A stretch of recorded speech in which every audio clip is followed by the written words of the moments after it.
2014 T E T ಪ್ರಶ್ನೆ ಪತ್ರಿಕೆ 2 ಈಗ ಆಲ್ರೆಡಿ ಮೊದಲನೇ ಅವಧಿ ಒಳಗಡೆ ಏನು ಮಾಡಿದ್ವಿ ಅಂತಂದ್ರೆ ನಾವು ಬಿಡಿಸಿದ್ದೀವಿ. ಈಗ ಎರಡನೇ ಭಾಗದಲ್ಲಿ ಏನಪ್ಪ ಅಂತಂದ್ರೆ ಮುಂದುವರೆದು ಕೆಲವೊಂದಿಷ್ಟು ಪ್ರಶ್ನೆಗಳನ್ನು ನಾವು ಏನು ಮಾಡೋಣ ಅಂತಂದ್ರೆ ಅಲ್ಲಿ ಬಿಡಿಸುವಂತಹ ಪ್ರಯತ್ನವನ್ನು ಮಾಡೋಣ. ಅದರೊಳಗಡೆ ಮೊದಲನೇ ಪ್ರಶ್ನೆ, ಭಾರತದ ರಾಷ್ಟ್ರಪತಿ ಆಗಲಿಕ್ಕೆ ಇರಬೇಕಾಗಿರ್ತಕ್ಕಂತಹ ಅರ್ಹತೆಗಳ ಏನೇನು ಅನ್ನೋದು ಕೂಡ ಪ್ರಶ್ನೆ ಬಂದಿದೆ ಇಲ್ಲಿ. ಹಾಗಾದರೆ ಅದಕ್ಕೆ ಇಲ್ಲಿ ಕೆಲವೊಂದಿಷ್ಟು ಏನು ಮಾಡಿದ್ದಾರೆ ಅಂತಂದ್ರೆ ಆಪ್ಷನ್ಸ್ ಕೊಟ್ಟಿದ್ದಾರೆ, ಅವುಗಳನ್ನು ಗಮನಿಸೋಣ. ಮೊದಲನೇದು ಅರ್ಹತೆ 35 ವರ್ಷ ವಯಸ್ಸಾಗಿರಬೇಕು. ಎರಡನೇದು 50 ವರ್ಷಕ್ಕಿಂತಲೂ ಹೆಚ್ಚಿಗೆ ವಯಸ್ಸಾಗಿರಬೇಕು. ಭಾರತದ ಪ್ರಜೆಯಾಗಿರಬೇಕು. ಪಾಂಡಿತ್ಯ ಹೊಂದಿದ ವ್ಯಕ್ತಿಯಾಗಿರಬೇಕು. ಭಾರತ ಸರ್ಕಾರದಲ್ಲಿ ಯಾವುದೇ ಲಾಭದಾಯಕವಾಗಿರ್ತಕ್ಕಂತಹ ಹುದ್ದೆಯನ್ನು ಇಲ್ಲಿ ಏನಪ್ಪ ಅಂತಂದ್ರೆ ಹೊಂದಿರಬಾರ್ದು ಅಂತಕ್ಕಂತಹ ಒಂದು ಇಷ್ಟು ಅರ್ಹತೆಗಳನ್ನು ಕೊಟ್ಟಿದ್ದಾರೆ. ಅದರೊಳಗಡೆ ಮುಖ್ಯವಾಗಿ ಏನಪ್ಪ ಅಂತಂದ್ರೆ ರಾಷ್ಟ್ರಪತಿ ಆಗಲಿಕ್ಕೆ ಇರಬೇಕಾದ ಪ್ರಮುಖ ಅರ್ಹತೆಗಳಲ್ಲಿ ಒಂದು ಯಾವುದು ಅಂತಂದ್ರೆ ಅದು 35 ವರ್ಷ ವಯಸ್ಸು ಆಗಿರ್ತಕ್ಕಂಥದ್ದನ್ನು ಇಲ್ಲಿ ನಾವು ಗಮನಿಸಬಹುದು. ಜೊತೆಗೆ ಏನಪ್ಪ ಅಂತಂದರೆ ಇಲ್ಲಿ ಕೇವಲ 35 ವಯಸ್ಸುಗಳು ಮಾತ್ರ ಅಲ್ಲದೆ ಕೆಲವೊಂದಿಷ್ಟು ಅಂಶಗಳನ್ನು ಭಾರತದ ಪ್ರಜೆಯಾಗಿ ಕೂಡ ಇರಬೇಕಾಗಿರ್ತಕ್ಕಂಥದ್ದು, ಜೊತೆಗೆ ಯಾವುದೇ ರೀತಿಯಾಗಿರ್ತಕ್ಕಂಥ ಲಾಭದಾಯಕವಾಗಿರ್ತಕ್ಕಂಥ ಹುದ್ದೆಯನ್ನು ಹೊಂದಿರಬಾರ್ದು.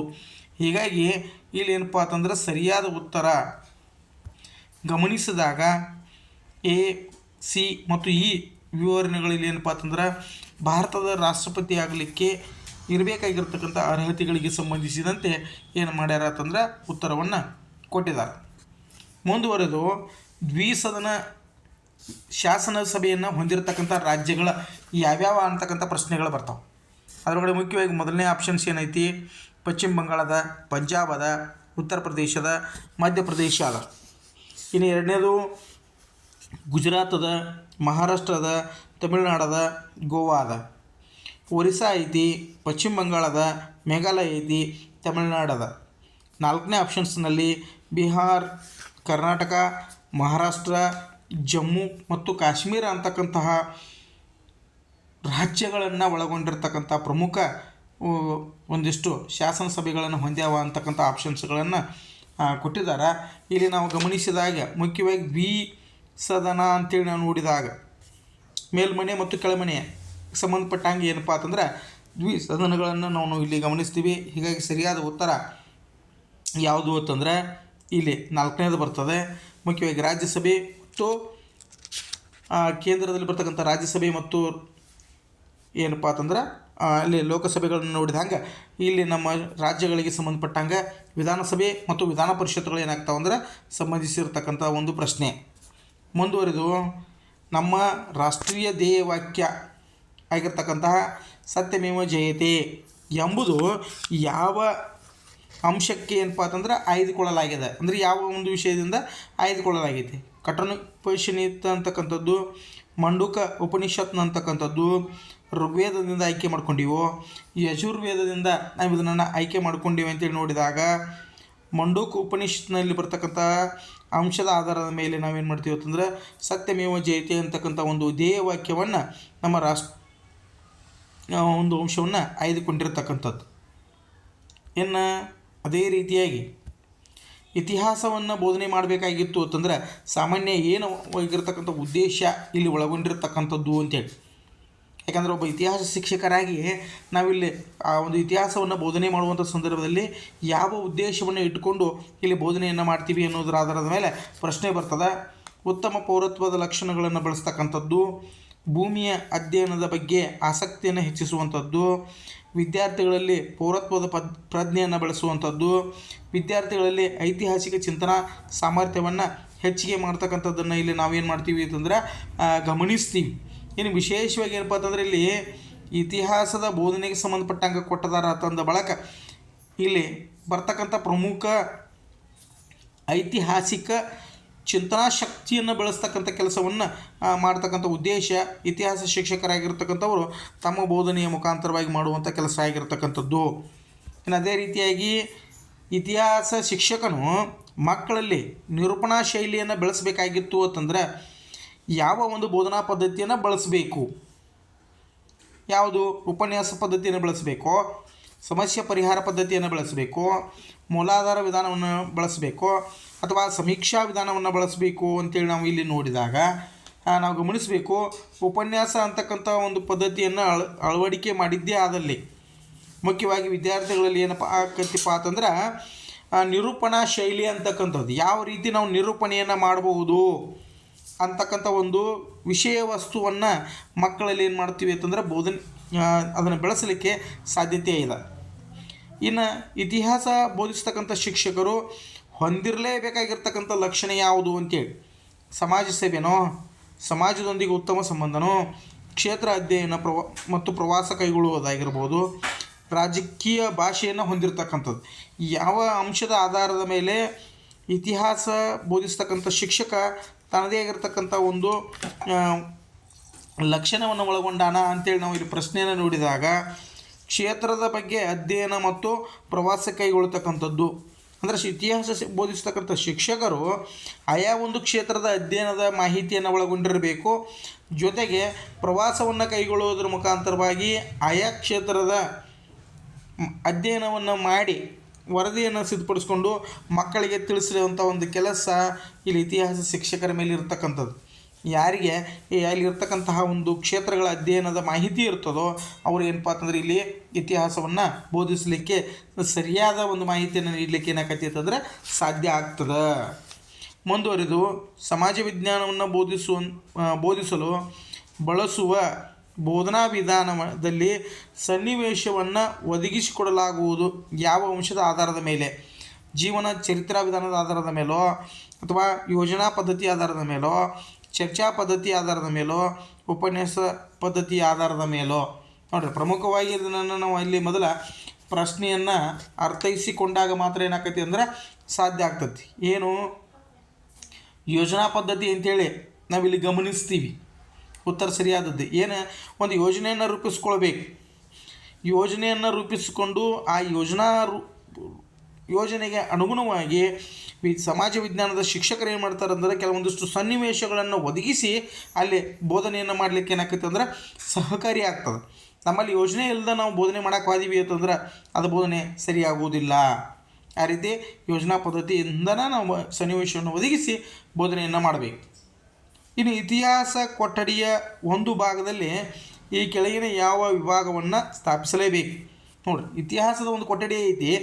ಯಾವ ಒಂದು ವಿಭಾಗವನ್ನು ಅಲ್ಲಿ ನಾವು ಸ್ಥಾಪನೆ ಮಾಡ್ಕೋಬೇಕು? ವಸ್ತು ಸಂಗ್ರಹಾಲಯವನ್ನು ಸ್ಥಾಪನೆ ಮಾಡ್ಕೋಬೇಕು, ಪ್ರಯೋಗಾಲಯವನ್ನು ಸ್ಥಾಪನೆ ಮಾಡ್ಕೋಬೇಕು, ಗಣಿತದ ಕಿಟ್ಗಳನ್ನು ಇಡಬೇಕು, ಅಥವಾ ಭಾಷಾ ಉಪಕರಣಗಳು ಅಂತೇಳಿ ನಾವು ಇಟ್ಕೋಬೇಕು. ನೋಡಿರಿ, ಪ್ರಶ್ನೆಯನ್ನು ನೋಡಿದಾಗ ಗೊತ್ತಾಕೈತಿ. ಇತಿಹಾಸದ ಕೊಠಡಿ ಅಂತೇಳಿ ಬಂದಾಗ ಅಲ್ಲಿ ವಿಶೇಷವಾಗಿ ನಮಗೆ ಸಿಗೋದು ಏನಪ್ಪ ಅಂತಂದ್ರೆ ವಸ್ತು ಸಂಗ್ರಹಣೆ ಮಾಡ್ತಕ್ಕಂಥ ಕೆಲಸ. ಯಾಕಂದ್ರೆ ವಸ್ತುಗಳನ್ನು ನಾವು ಇಲ್ಲಿ ಇಟ್ಟಿವಿ ಅಂತಂದ್ರೆ ಇತಿಹಾಸಕ್ಕೆ ಸಂಬಂಧಪಟ್ಟಂಗೆ ವಸ್ತುಗಳನ್ನೆಲ್ಲ ನಾವು ಇಟ್ಟಿವಿ ಅಂತಂದ್ರೆ ಮಕ್ಕಳ ಬೋಧನೆಗೆ ಏನಾಕೈತೆ ಅಂದರೆ ಸಹಕಾರಿ ಆಗ್ತದೆ. ಆ ಒಂದು ವಿಭಾಗಕ್ಕೆ ಅನುಗುಣವಾಗಿ ನಾವೇನು ಮಾಡ್ಬೋದು ಅಂತಂದ್ರೆ ಮಕ್ಕಳಿಗೆ ತೋರಿಸಿ ಬೋಧನೆಯನ್ನು ಮಾಡಲಿಕ್ಕೆ ಸಹಕಾರಿ ಆಗ್ತತಿ. ಇನ್ನು ಇತಿಹಾಸ ಶಿಕ್ಷಕರು ವಿದ್ಯಾರ್ಥಿಗಳಲ್ಲಿ ಕಾಲಪ್ರಜ್ಞೆಯನ್ನು ಬೆಳೆಸುವಂಥ ಸಂದರ್ಭದಲ್ಲಿ ಯಾವ ಬೋಧನೋಪಕರಣಗಳನ್ನು ಬಳಸ್ತಕ್ಕಂಥದ್ದು ಸೂಕ್ತ ಅಂತೇಳಿ ನಾವು ನೋಡ್ತೀವಿ. ಇದಕ್ಕೆ ಬಂದಾಗ ನಾವೇನಪ್ಪ ಅಂತಂದ್ರೆ ಇಲ್ಲಿ ಕಪ್ಪು ಹೊಲಿಗೆನೋ, ಚಿತ್ರಪಟನೋ, ವಿಸ್ತರಣಾ ಪಟನೋ, ಕಾಲರೇಖೆನೋ, ನೋಡ್ರಿ ಈ ಅಂಶಕ್ಕೆ ಸಂಬಂಧಪಟ್ಟಾಗ ನಾವಿಲ್ಲಿ ಗಮನಿಸಿದ್ದೀವಿ ಅಂತಂದ್ರೆ ಕಾಲರೇಖೆ. ಯಾಕೆ ಕಾಲರೇಖೆ ಅಂದರೆ ಕಾಲದ ಪ್ರಜ್ಞೆಯನ್ನು ನಾವು ಬೆಳೆಸಾಕತ್ತೀವಿ ಅಂತಂದ್ರೆ ಕಾಲರೇಖೆಯ ಅಂಶಗಳು ಏನಾಗಬೇಕಾಗ್ತೈತಿ ಅಂತಂದ್ರೆ ನಮಗಿಲ್ಲಿ ಗೊತ್ತಾಗಿರಲೇಬೇಕು. ಆ ಆಧಾರದ ಮೇಲೆ ನಾವೇನು ಮಾಡ್ತೀವಿ ಅಂತಂದ್ರೆ ಅದನ್ನು ವಿವರಣೆ ಮಾಡಲಿಕ್ಕೆ ಸಾಧ್ಯ ಅದ. ಇನ್ನು ಮುಂದುವರೆದ ಏನಪ್ಪ ಅಂತಂದ್ರೆ ಇತಿಹಾಸ ಬೋಧನೆ ಹೆಚ್ಚು ಪರಿಣಾಮಕಾರಿಯಾಗಬೇಕಾಗಿತ್ತು ಅಂತಂದ್ರೆ ಯಾವ ಚಟುವಟಿಕೆ ಹೆಚ್ಚು ಪ್ರಭಾವ ಬೀರ್ತತಿ? ನಾಟಕಾಭಿನಯನ ಅಂತದಿಂದ ಮೂಲಕನೋ, ಚರ್ಚಾ ಸ್ಪರ್ಧೆಯ ಮೂಲಕನೋ, ರೇಡಿಯೋ ಬಳಕೆ ಮಾಡುವುದರಿಂದ ಆಗ್ತದೋ, ಕಪ್ಪು ಹೊಲಿಗೆ ಬಳಕೆ ಮಾಡೋದರಿಂದ ಆಕೈತು? ನೋಡ್ರಿ, ಇತಿಹಾಸ ಬೋಧನೆ ಹೆಚ್ಚು ಪರಿಣಾಮಕಾರಿಯಾಗಬೇಕಾಗಿತ್ತು ಅಂತಂದ್ರೆ ನಾವಿಲ್ಲಿ ಒಂದು ಅಂಶವನ್ನು ಗಮನ ಇಡಬೇಕು. ನಾಟಕವನ್ನು ಮಾಡುವುದರಿಂದ, ನೋಡ್ರಿ, ನಾಟಕದ ಅಭಿನಯದ ಮೂಲಕ ಮಕ್ಕಳಲ್ಲಿ ನಾವು ನಮ್ಮ ಬೋಧನೆಯನ್ನು ಮತ್ತಷ್ಟು ಪರಿಣಾಮಕಾರಿಯನ್ನು ಮಾಡಲಿಕ್ಕೆ ಏನಾಗ್ತೈತಿ ಅಂತಂದ್ರೆ ಸಹಕಾರಿ ಆಗ್ತೈತಿ. ಹೀಗಾಗಿ ಸರಿಯಾದ ಉತ್ತರ. ಇತಿಹಾಸ ಶಿಕ್ಷಕನು ತನ್ನ ವೃತ್ತಿ ಬೆಳವಣಿಗೆಗಾಗಿ ಈ ಕೆಳಗಿನ ಯಾವ ಕ್ರಮವನ್ನು ಕೈಗೊಳ್ಳಬೇಕು? ಹೆಚ್ಚು ಹೆಚ್ಚು ಪುಸ್ತಕಗಳನ್ನು ಅಧ್ಯಯನ ಮಾಡೋದು, ಪ್ರಯೋಗಾಲಯದಲ್ಲಿ ಹೆಚ್ಚು ಕಾಲ ಕಳೆಯುವುದು, ಕ್ಷೇತ್ರ ಪ್ರವಾಸವನ್ನು ಕೈಗೊಳ್ಳುವುದು, ಸಂಘ ಸಂಸ್ಥೆಗಳ ಸದಸ್ಯನಾಗುವುದು. ಇಲ್ಲಿ ಬಂದಾಗ ಮುಖ್ಯವಾಗಿ ಏನಪ್ಪ ಅಂತಂದ್ರೆ ಕ್ಷೇತ್ರ ಪ್ರವಾಸವನ್ನು ಕೈಗೊಳ್ಳುವುದರ ಮೂಲಕ ಕ್ಷೇತ್ರ ಪ್ರವಾಸದಲ್ಲಿರ್ತಕ್ಕಂಥ ಮಾಹಿತಿಯನ್ನು ಕಲೆ ಹಾಕಿ ಅಲ್ಲಿರ್ತಕ್ಕಂಥ ವಾಸ್ತುಶಿಲ್ಪ ಆಗಿರಲಿ, ಅಲ್ಲಿರ್ತಕ್ಕಂಥ ವಾತಾವರಣ ಆಗಿರಲಿ, ಈ ರೀತಿ ಅವುಗಳ ಅಂಶಗಳನ್ನು ತಿಳ್ಕೊಂಡು ಬಂದು ಮಕ್ಕಳಿಗೆ ಬೋಧನೆ ಮಾಡುವುದರಿಂದ ಶಿಕ್ಷಕನ ವೃತ್ತಿ ಮತ್ತಷ್ಟು ಏನಾಕೈತಿ ಅಂದ್ರೆ ಪರಿಣಾಮಕಾರಿ ಆಗ್ತೈತಿ. ಹೀಗಾಗಿ ಸರಿಯಾದ ಉತ್ತರ. ಮುಂದುವರೆದು ವಿದ್ಯಾರ್ಥಿಯು ಸಮುದ್ರಗುಪ್ತನ ಸಾಧನೆ ಬಗ್ಗೆ ವಿವರಿಸಕತ್ತಾನ. ಹಂಗೆ ವಿವರಣೆ ಮಾಡಕತ್ತಾನ ಅಂತಂದ್ರೆ ಇತಿಹಾಸದ ಯಾವ ಉದ್ದೇಶಕ್ಕೆ ಈ ಅಂಶ ಏನಾಗ್ತೈತಿ ಅಂತಂದ್ರೆ ಸಂಬಂಧಪಡ್ತದೆ. ಅವನ ಅಂದ್ರೆ ಮಗುವಿನ ಜ್ಞಾನಕ್ಕೆ ಸಂಬಂಧಪಡ್ತದೋ, ಮಗುವಿನ ತಿಳುವಳಿಕೆಗೆ ಸಂಬಂಧಪಡ್ತದೋ, ಮಗುವಿನ ಅನ್ವಯಕ್ಕೆ ಸಂಬಂಧಪಡ್ತದೋ, ಮಗುವಿನ ಕೌಶಲ್ಯಕ್ಕೆ ಸಂಬಂಧಪಡ್ತದೋ. ನಾವು ಇಲ್ಲಿ ವಿಶೇಷವಾಗಿ ಒಂದು ಅಂಶವನ್ನು ಗಮನಿಸಿದಾಗ ನಮಗೆ ತಿಳಿದಿರ್ತಕ್ಕಂಥದ್ದು ಏನಪ್ಪ ಅಂತಾರೆ ತಿಳುವಳಿಕೆ. ನೋಡ್ರಿ, ಮಗು ಏನನ್ನು ತಿಳುವಳಿಕೆ ಮಾಡ್ಕೊಂಡಾನ, ಏನನ್ನು ಗ್ರಹಿಕೆ ಮಾಡ್ಕೊಂಡಾನ, ಏನವ ಅಲ್ಲಿ ಅವನಿಗೆ ಜ್ಞಾನ ಒಳದೈತಿ ಎನ್ನುವಂಥದ್ದು ತಿಳುವಳಿಕೆ ಆಧಾರದ ಮೇಲೆ ಅವನ ವಿವರಣೆಯ ಸಾಮರ್ಥ್ಯದ ಆಧಾರದ ಮೇಲೆ ನಾವೇನು ಮಾಡ್ತೀವಿ ಅಂತಂದ್ರೆ ಉದ್ದೇಶ ಈಡೇರಿತೋ ಇಲ್ಲೋ ಅನ್ನೋದನ್ನು ಗುರುತಿಸಬಹುದು. ಮುಂದುವರೆದು ಇತಿಹಾಸ ಬೋಧನಾ ವಿಧಾನಗಳಲ್ಲಿ ಯೋಜನಾ ವಿಧಾನ ಯಾವ ತತ್ವಕ್ಕೆ ಬದ್ಧವಾಗೈತಿ? ಮಾಡಿ ಕಲಿ, ಜೀವಿಸುತ್ತಾ ಕಲಿ ತತ್ವ ಅನ್ನುವಂಥದ್ದು, ಮಹಾನ್ ಪುರುಷ ಸಿದ್ಧಾಂತ ತತ್ವವನ್ನು, ಹೋಲಿಕಾ ತತ್ವವನ್ನು, ಅಣುವಿನಷ್ಟು ಪಠ್ಯಾಂಶಗಳನ್ನು ಬ್ರಹ್ಮಾಂಡದಷ್ಟು ವಿಸ್ತರಿಸುವ ತತ್ವವನ್ನು.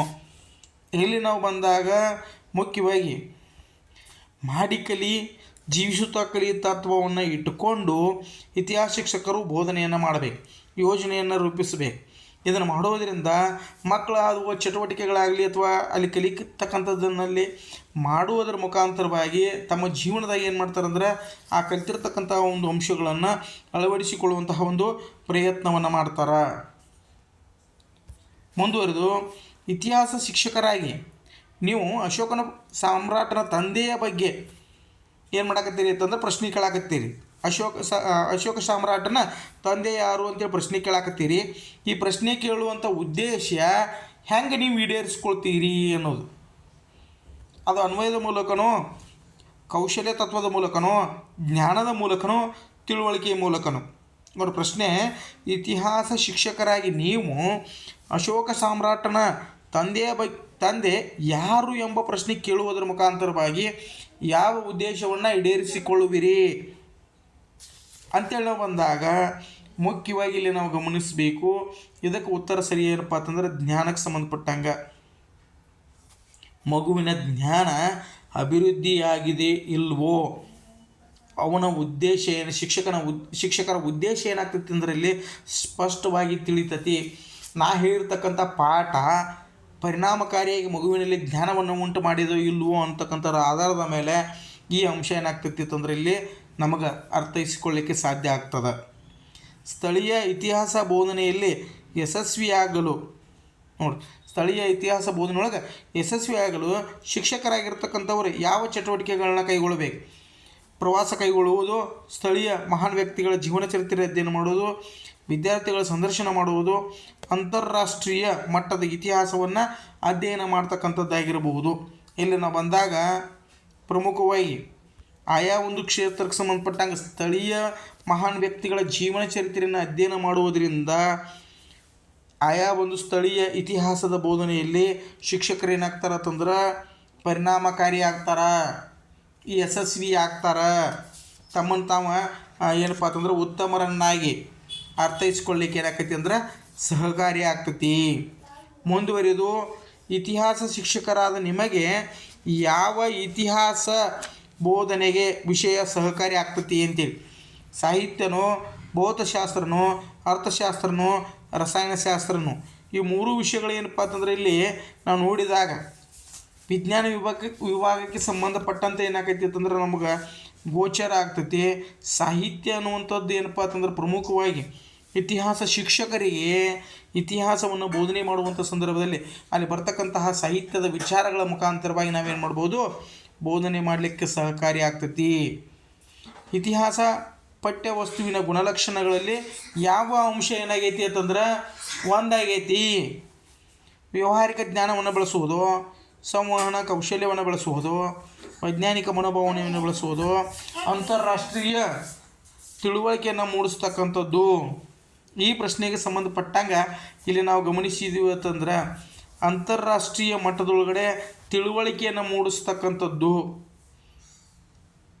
ಪ್ರಮುಖವಾಗಿ ಉತ್ತರ ಸರಿ ಅನ್ನಿಸ್ತದೆ. ಯಾಕಂದ್ರೆ ಇತಿಹಾಸ ಪಠ್ಯವಸ್ತುವಿನ ಗುಣಲಕ್ಷಣಗಳಲ್ಲಿ, ಯಾಕಂದ್ರೆ ವ್ಯಾವಹಾರಿಕ ಜ್ಞಾನವನ್ನು ನಾವು ಬೆಳೆಸೋಕ್ಕೆ ಸಾಧ್ಯ ಇಲ್ಲ, ಆದರೆ ಜ್ಞಾನ ಉಂಟಾಗ್ತೈತಿ. ಸಂವಹನದ ಕೌಶಲ್ಯಕ್ಕೆ ನಮಗೇನಪ್ಪ ಅಂತಂದ್ರೆ ಅಲ್ಲಿ ಭಾಷೆ ಅವಶ್ಯಕವಾಗಿರ್ತಕ್ಕಂಥದ್ದು. ಇತಿಹಾಸಕ್ಕೆಲ್ಲ ವೈಜ್ಞಾನಿಕ ಮನೋಭಾವನೆಯನ್ನು ಬೆಳೆಸ್ತಕ್ಕಂಥದ್ದಕ್ಕೆ ಸೈನ್ಸ್ ವಿಭಾಗಕ್ಕೆ ಸಂಬಂಧಪಟ್ಟಂಗೆ ವಿಜ್ಞಾನ ವಿಭಾಗಕ್ಕೆ ಮನೋಭಾವನೆ ಬರ್ತೈತಿ. ಅಂತಾರಾಷ್ಟ್ರೀಯ ಮಟ್ಟದಲ್ಲಿ ನೋಡಿರಿ, ರಾಷ್ಟ್ರ ಮಟ್ಟಗಳಲ್ಲಿರ್ತಕ್ಕಂಥ ಜ್ಞಾನದ ಅರಿವು ಮಗುವಿನಲ್ಲಿ ಬರಲಿಕ್ಕೆ ಈ ಪಠ್ಯ ವಸ್ತು ಮೂಲ ಕಾರಣ. ಹೀಗಾಗಿ ಸರಿಯಾದ ಉತ್ತರ.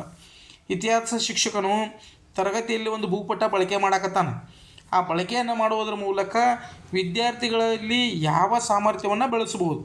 ಒಂದು ಭಾಷಾ ಸಾಮರ್ಥ್ಯವನ್ನು, ಓದುಗಾರಿಕೆ ಸಾಮರ್ಥ್ಯವನ್ನು, ಸ್ಥಳದ ಸಾಮರ್ಥ್ಯವನ್ನು, ಕಾಲ ಪ್ರಜ್ಞೆ ಸಾಮರ್ಥ್ಯವನ್ನು. ಯಾಕಂದರೆ ಭಾಷೆಗೆ ಸಂಬಂಧ ಬಂತು ಅಂದರೆ ಕನ್ನಡ ಭಾಷೆಗೆ, ಓದುಗಾರಿಕೆ ಬಂತು ಅಂತಂದರೆ ಅಲ್ಲಿ ಮಗುವಿನ ಓದುಗಾರಿಕೆಗೆ ಜ್ಞಾನಕ್ಕೆ ಸಂಬಂಧಪಟ್ಟಂಗೆ ಬರ್ತದೆ. ಕಾಲ ಅಂತ ನೋಡಿದ್ವಿ ಅಂತಂದ್ರೆ ನಾವಿಲ್ಲಿ ಪ್ರಮುಖವಾಗಿ ವಿಶ್ವಿಗಳಿಗೆ ಸಂಬಂಧಪಟ್ಟಿರ್ತಕ್ಕಂಥದ್ದು ನಾವಿಲ್ಲಿ ಗಮನಿಸಬಹುದು. ಹೀಗಾಗಿ ಸರಿಯಾದ ಉತ್ತರ ಏನಪ್ಪ ಅಂತಂದ್ರೆ ಸ್ಥಳ ಸಾಮರ್ಥ್ಯ ಅಂತಕ್ಕಂಥದ್ದು. ಯಾಕಂದ್ರೆ ಇಲ್ಲಿ ನಾವು ಬಳಸ್ತಕ್ಕಂಥ ಭೂಪಟಗಳ ಮೂಲಕ ಮಗುವಿನಲ್ಲಿರ್ತಕ್ಕಂಥ ಜ್ಞಾನ ಇದು ಯಾವ ಸ್ಥಳ ಅಂತಕ್ಕಂಥ ಅಂಶ ಏನಾಗ್ತೈತಿ ಅಂತಂದ್ರೆ ಅರ್ಥೈಸ್ಕೊಳ್ಳಲಿಕ್ಕೆ ಏನೈತಿ ಅಂತಂದ್ರೆ ಪ್ರಮುಖವಾಗಿ ಕಾರಣ ಅದ. ಹೀಗಾಗಿ ಸರಿಯಾದ ಉತ್ತರ. ಇನ್ನು ಮೌರ್ಯ ಸಾಮ್ರಾಜ್ಯದ ಬೋಧನೆಯ ನಂತರ ಯಶಸ್ವಿಯಾಗಿ ಮೌಲ್ಯಮಾಪನವನ್ನು ಮಾಡಲು ಯಾವ ಬೋಧನೋಪಕರಣ ನೀವು ಬಳಕೆ ಮಾಡ್ತೀರಿ ಅಂತೇಳಿ. ಸ್ವತಂತ್ರ ಪೂರ್ವ ಭಾರತದ ಭೂಪಟನೋ, ಕರ್ನಾಟಕದ ಭೂಪಟನೋ ಅಥವಾ ಗ್ಲೋಬ್ ಬಳಕೆ ಮಾಡ್ತೀರಿ? ನೋಡಿರಿ, ಮೌರ್ಯ ಸಾಮ್ರಾಜ್ಯದ ಬೋಧನೆ ನಂತರ ನೀವು ಅದನ್ನೀಗ ಆಲ್ರೆಡಿ ಬೋಧನೆ ಮಾಡಿದಿರಿ, ಬೋಧನೆ ಮುಗಿದದ, ನಿಮ್ಮ ಯಶಸ್ವಿ ಬೋಧನೆ ಆಗೈತೆಯೋ ಇಲ್ಲೋ ಅಂತೇಳಿ ನಾವು ಮೌಲ್ಯಮಾಪನ ಮಾಡಬೇಕಾದ್ರೆ ಯಾವ ಬೋಧನೋಪಕರಣ ಬಳಸ್ತೀರಿ ಅನ್ನೋದು ಉತ್ತರ. ಹಾಗಾದರೆ ಇಲ್ಲಿ ನಾವು ಪ್ರಮುಖವಾಗಿ ಬಂದೀವಿ ಅಂತಂದ್ರೆ ಸರಿಯಾದ ಉತ್ತರ ಏನಪ್ಪ ಅಂತಂದ್ರೆ ಸ್ವತಂತ್ರ ಪೂರ್ವದ ಭಾರತದ ಭೂಪಟ ಅನ್ನುವಂಥದ್ದು ಒಂದನೇದ ಸರಿಯಾದ ಉತ್ತರ. ಯಾಕಂದ್ರೆ ಭಾರತದ ಭೂಪಟದೊಳಗೆ ಎಲ್ಲ ಬರ್ತಕ್ಕಂಥದ್ದು ಕರ್ನಾಟಕ ಭೂಪಟವನ್ನು ಬರೋಂಗಿಲ್ಲ, ಗ್ಲೋಬು ಬರೋಂಗಿಲ್ಲ. ಯಾಕಂದ್ರೆ ಸ್ವತಂತ್ರ ಭಾರತದ ಒಂದು ಕಾಲಘಟ್ಟದಲ್ಲಿ ಇರತಕ್ಕಂಥ ಭಾರತದ ಒಂದು ಭೂಪಟ ಏನಾಗ್ತೈತಿ ಅಂದ್ರೆ ಮೌರ್ಯ ಸಾಮ್ರಾಜ್ಯದ ಕುರಿತು ಇತಿಹಾಸವನ್ನು ಸ್ಪಷ್ಟೀಕರಣ ಮಾಡ್ತಕ್ಕಂಥದ್ದು.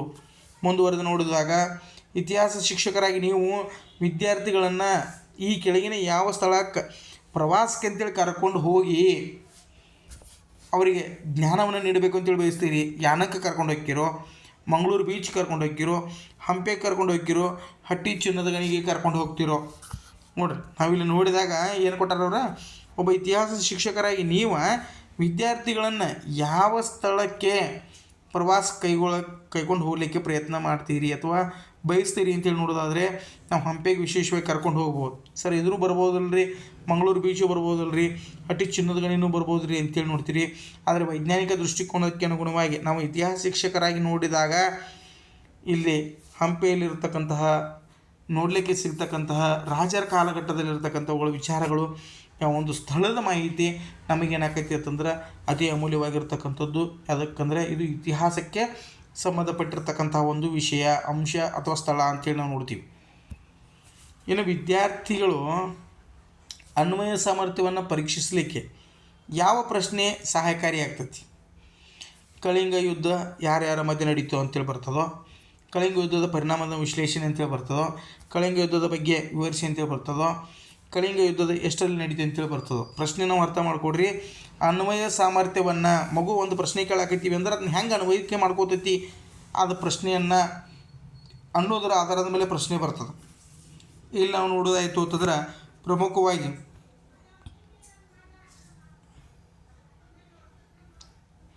ಎರಡನೇ ಪ್ರಶ್ನೆ ಏನಪ್ಪ ಅಂತಂದರೆ ಇಲ್ಲಿ ನಾವು ಗಮನಿಸಬಹುದು. ಯಾಕಂದ್ರೆ ನಾವಿಲ್ಲಿ ನೋಡಿದಾಗ ನಮಗೇನಾಗ್ತೈತಿ ಅಂತಂದ್ರೆ ಒಂದಿಷ್ಟು ಪ್ರಮುಖವಾಗಿ ತಿಳಿತೈತಿ. ಏನಪ್ಪ ಅಂತಂದ್ರೆ ಸರಿಯಾದ ಉತ್ತರ ಕಳಿಂಗ ಯುದ್ಧದ ಪರಿಣಾಮವನ್ನು ವಿಶ್ಲೇಷಣೆ ಮಾಡು. ಅಂದರೆ ಮಗು ಏನು ತಿಳುವಳಿಕೆಯನ್ನು ತಿಳ್ಕೊಂಡದ ಅದನ್ನು ಯಾವ ರೀತಿಯಲ್ಲಿ ಪರೀಕ್ಷೆ ಒಳಗಡೆ ಅನ್ವಯಿಸ್ತದ, ಅಂಕಗಳನ್ನು ಗಳಿಸಲಿಕ್ಕೆ ಬಳಸ್ತದ ಅನ್ನೋದರ ಆಧಾರದ ಮೇಲೆ ಏನಾಗ್ತೈತಿ ಅಂತಂದ್ರೆ ಇಲ್ಲಿ ಪ್ರಶ್ನೆಗೆ ಉತ್ತರ ನಮಗೆ ಕಂಡುಕೊಳ್ಳಲಿಕ್ಕೆ ಸಾಧ್ಯ ಆಗಿರ್ತಕ್ಕಂಥದ್ದು. ನೆಕ್ಸ್ಟ್, ಸಮಾಜ ವಿಜ್ಞಾನ ತರಗತಿಯಲ್ಲಿ ನಡೆಯುವಂಥ ಮೌಲ್ಯಮಾಪನವು ಯಾವ ರೀತಿಯಾಗಿರಬೇಕು? ವಿಷಯಾಧಾರಿತವಾಗಿರಬೇಕು, ಸ್ಮರಣೆ ಆಧಾರಿತವಾಗಿರಬೇಕು, ಮಾಹಿತಿ ಆಧಾರಿತವಾಗಿರಬೇಕು, ಅಥವಾ ಮಕ್ಕಳ ಸಾಮರ್ಥ್ಯಕ್ಕೆ ಅನುಗುಣವಾಗಿರಬೇಕು ಅಂತೇಳಿ ನಾವು ನೋಡೋದಾದರೆ ಯಾವಾಗಲೂ ಇಲ್ಲಿ ನಮಗೇನಪ್ಪ ಅಂತಂದ್ರೆ ಸರಿಯಾದ ಉತ್ತರ. ಯಾಕಂದ್ರೆ ಮೌಲ್ಯಮಾಪನ ಅಂಥೇಳಿ ಬಂದಾಗ ಮಕ್ಕಳ ಸಾಮರ್ಥ್ಯಗಳು ಯಾವ ರೀತಿ ಇದಾವಲ್ಲ ಅದಕ್ಕೆ ಅನುಗುಣವಾಗಿ ಏನಪ್ಪ ಅಂತಂದ್ರೆ ಇಲ್ಲಿ ಮೌಲ್ಯಮಾಪನ ಜರುಗಬೇಕು ಅಂದಾಗ ಮಾತ್ರ ಯಶಸ್ವಿ ಆಗಲಿಕ್ಕೆ ಸಾಧ್ಯ. ಇನ್ನು ಸಮಾಜ ವಿಜ್ಞಾನ ಮೌಲ್ಯಮಾಪನದಲ್ಲಿ ಅಂಕಗಳ ಬದಲಿಗೆ ಶ್ರೇಣಿ ವ್ಯವಸ್ಥೆಯನ್ನು ಜಾರಿಗೆ ತಂದಾಗ ನೋಡಿರಿ, ಅಂಕಗಳನ್ನು ನೀಡುವಂಥ ಬದಲಿ ನಾವು ಗ್ರೇಡ್ಗಳನ್ನು ನೀಡತಕ್ಕಂಥ ವಿನೂತನ ಕಾರ್ಯಕ್ರಮ ಬಂದಾಗ ಏನಾಗ್ತಿ?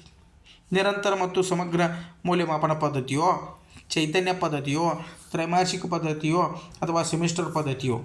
ನೋಡ್ರಿ, ನಾವಿಲ್ಲಿ ಗ್ರೇಡ್ಗಳನ್ನು ಕೊಡ್ತೀವಿ ಅಂತಂದ್ರೆ ಅಂಕಗಳ ಬದಲಿಗೆ ಗ್ರೇಡ್ಗಳನ್ನು ಕೊಡಾಕತ್ತೀವಿ ಅಂತಂದ್ರೆ ಇದು ಸೆಮಿಸ್ಟರ್ ಪದ್ಧತಿಗಳಿಗೆ ಅನುಗುಣವಾಗಿ ಪರೀಕ್ಷೆಗಳು ಏನಾಗ್ತಾವೆ ಅಂದರೆ ನಡೀತಾವೆ. FA1, FA2, FA3, FA4, SA1, SA2ಗಳಿಗೆ ಈ ರೀತಿ ಸೆಮಿಸ್ಟರ್ ಪದ್ಧತಿಗಳನ್ನು ನಾವು ಇಲ್ಲಿ ಪರೀಕ್ಷೆಗಳನ್ನು ಗಮನಿಸಬಹುದು. SA1, SA2 ಅಂತಕ್ಕಂಥ ಪರೀಕ್ಷೆಗಳು ಈ ರೀತಿ ಗ್ರೇಡ್ಗಳನ್ನು ನಮ್ಮಲ್ಲಿ ನಮೂದನೆ ಮಾಡ್ತಕ್ಕಂಥ ಒಂದು ಕಾರ್ಯಕ್ರಮ ನಡೀತದೆ. ಈ ರೀತಿ ಸಮಾಜ ವಿಜ್ಞಾನ ವಿಷಯಕ್ಕೆ ಸಂಬಂಧಿಸಿದಂತೆ 2014ರ ಕೆಲವೊಂದಿಷ್ಟು ಪ್ರಶ್ನೆ ಪತ್ರಿಕೆಯ ಅಂಶಗಳನ್ನು ನಾವಿಲ್ಲಿ ಏನು ಮಾಡಿದ್ವಿ ಅಂತಂದರೆ ಅಧ್ಯಯನವನ್ನು ಮಾಡಿದ್ದೀವಿ. ಇನ್ನು ಮುಂದುವರೆದಿರ್ತಕ್ಕಂಥ ವಿಷಯಗಳನ್ನು ನಾವೇನಪ್ಪ ಅಂತಾರೆ ಮುಂದಿನ ಭಾಗದಲ್ಲಿ ನೋಡೋಣ.